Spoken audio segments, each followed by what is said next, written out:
This video is going to make some people uncomfortable, and that's exactly why it needs to be made. Because spirituality, the real kind that transforms lives, is slowly dying. Not because of atheists, not because of science, not because of the modern world. It's dying because of the very people who claim to practice it. And before you point fingers at someone else, this video is for you, for me, for everyone who needs to hear this. Open any social media app right now. You'll see spiritual quotes beautifully designed and shared, reels about God with trending music, stories showing temple visits and religious events. On the surface, it looks like spirituality is thriving, but look closer. How many people share these quotes and then gossip about others the same day? How many post about peace and patience but lose their temper over the smallest inconvenience? How many upload temple videos but can't sit in silence for 5 minutes without their phone? Somewhere along the way, spirituality stopped being about inner transformation. It became about outer presentation. We're not practicing spirituality anymore. We're performing it. The goal is no longer to become a better human being. The goal is to appear spiritual, to get likes, to build an image. And the tragedy is, we don't even realize we're doing it. Look at what spirituality has become for many people. Wearing religious lockets around the neck, threads on the wrist, rings on specific fingers, symbols everywhere. Now, there's nothing wrong with these symbols. They can be beautiful reminders of faith.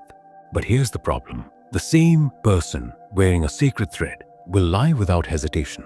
The same person with a religious pendant will cheat in business. The same person with symbols of God on their body will treat others with cruelty.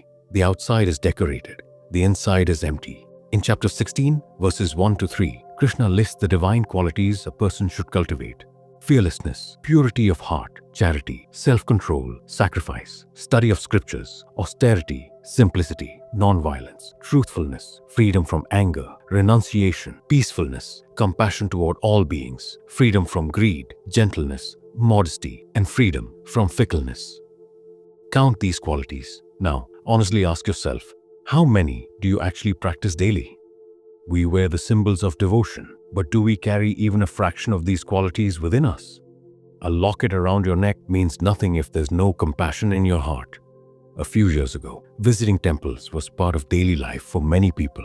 It was routine, natural, a moment of pause in a busy day. Today, that number has drastically reduced, and those who still visit, what is the intention behind most visits? Be honest. Many people approach the divine only when something is wrong, only when they need something, only when life isn't going their way. God has become a complaint box, a wish-fulfilling machine. Give me this job, fix this problem, make this happen. Demands, expectations, transactions. Where is the gratitude? Where is the surrender? Where is the simple intention to just sit in silence and reflect? In chapter 9, verse 26, Krishna says, "If one offers me with love and devotion a leaf, a flower, fruit, or water, I will accept it." A leaf, a flower, simple offerings.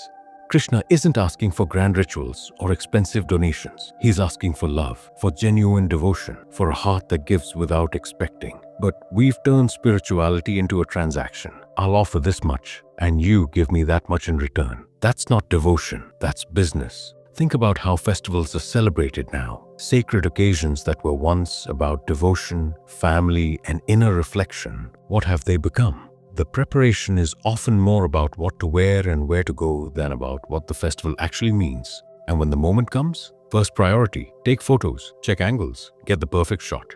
Second priority, post on social media, stories, reels, updates. Third priority, check how many people viewed it, how many liked it, who commented. Somewhere in this process, the actual festival is forgotten. We're physically present at sacred celebrations, but mentally, we're curating content. And within minutes, attention shifts. The views matter more than the meaning. This is not devotion. This is content creation with a spiritual filter. Here's something interesting to observe.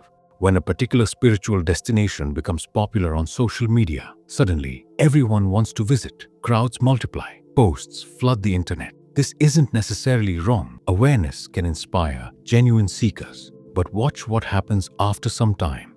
The trend fades. Attention shifts to the next popular destination. The same people who were once devoted now move to wherever social media points them next. Devotion has become trend-driven. It rises with algorithms and falls when the trend changes. And with these crowds come other problems. Noise in sacred spaces, impatience in lines, littering on temple grounds, disrespectful behavior, photo sessions where silence should exist. Places meant for inner transformation become locations for content creation. Standing in front of the divine, in a space meant for prayer and reflection, people are focused on capturing the perfect photo for social validation. Is this why sacred spaces were built? Here's the dangerous cycle we've created. We consume spirituality like we consume entertainment. We scroll through spiritual content, feel momentarily inspired, and move on. We jump from one teaching to another. One guru's video today, another's tomorrow. One philosophy this month, a different one next month. Always consuming, never applying. There's another uncomfortable truth we need to face. It's not just that spirituality is becoming performative. Even spiritual content itself is slowly disappearing. We live in a time where the Bhagavad Gita, the Ramayana, and countless sacred scriptures are more accessible than ever before. They're available on phones, apps, audiobooks, videos, everywhere. And yet, most people don't engage with them. Instead, we scroll endlessly through vlogs. We watch other people's lives, what they eat, where they travel, who they meet. We consume entertainment all day, every day. There's nothing wrong with entertainment, but look at the imbalance. Check the views. Entertainment videos get millions. Daily vlogs get millions. Drama, gossip, reaction content, millions. Now check most spiritual content. The numbers tell a painful story.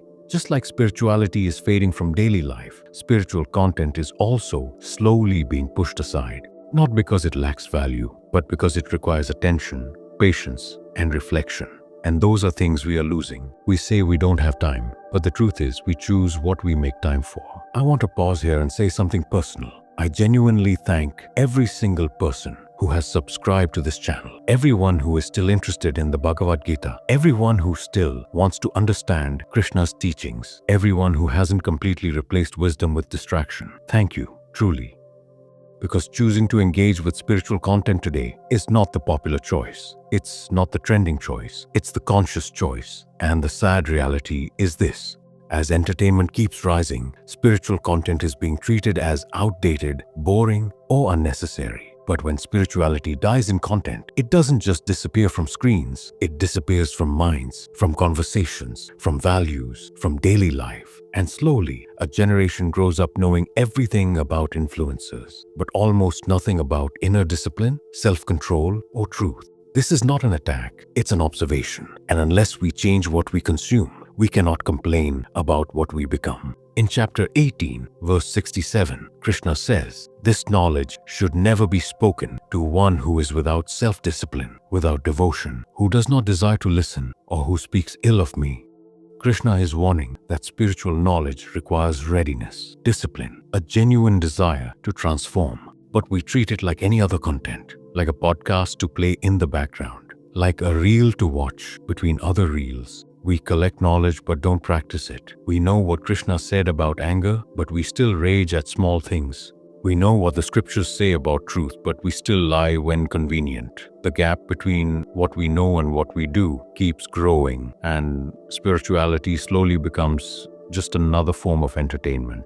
So what's really happening here? We're not lacking belief in God. Most people believe in something higher. We're not lacking access to wisdom. Scriptures are more available now than ever in history. What we're lacking is something far more basic. Discipline to practice what we learn consistently, not just when it's convenient. Humility to accept that we're not as spiritual as our social media profiles suggest. Responsibility to take ownership of our inner world instead of focusing only on the outer image. And action to actually become better human beings, not just appear to be one. In chapter 12, verse 13 to 14, Krishna describes what a true devotee looks like. One who is not envious but is a kind friend to all living entities, who does not think himself a proprietor, who is free from false ego, equal in happiness and distress, always satisfied, forgiving, self-controlled, engaged in devotion with determination, with mind and intelligence fixed on me. Such a devotee is very dear to me. This is the standard, not how many temples you visited, not how many spiritual posts you shared, not what symbols you wear, but who you are when no one is watching, how you treat others, what qualities live inside you. Spirituality is not dying because the world is against it. It's dying because we've diluted it. We've turned depth into display. We've replaced transformation with performance. And if this continues, future generations won't even know what real spirituality looks like. They'll think it's just another aesthetic, another trend, another thing to perform for social validation. But it doesn't have to be this way. It starts with you, with me, with each person willing to look honestly at themselves. Less posting, more practicing, less performing, more transforming, less showing, more becoming. The next time you share a spiritual quote, ask yourself if you actually live by it. The next time you visit a sacred space, leave your phone aside and just be present. The next time you claim to believe in God, check if you carry any of God's qualities within you. That's how spirituality survives. Not through trends, not through content, through people who actually live it. Be one of those people. If this made you reflect even a little, like, share, and subscribe.